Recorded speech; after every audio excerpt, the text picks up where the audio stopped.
Hey guys, I'm rebuilding I don't know what it is. I don't know if it's a Titan 10 or a Titan 20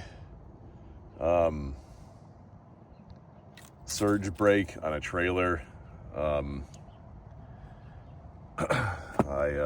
Water got into the master cylinder, and I've had this thing soaking in vinegar for about a week now.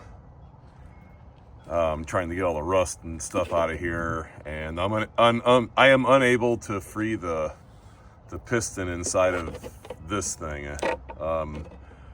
And when I was looking online for a replacement, it's kind of hard to find one.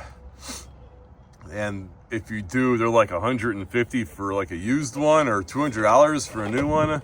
That's crazy. That's why I was trying to salvage this thing. Anyways, sorry, to get to the point, is I was able to find this right here.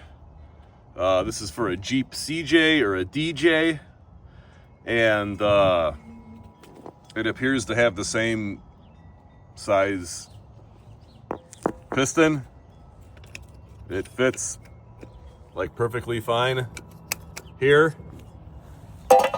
The bolt pattern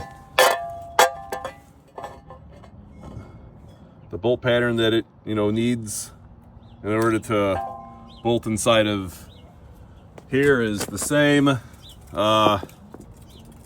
and it's got a half 20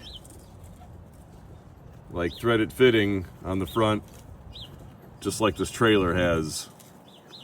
So this was like $25-30.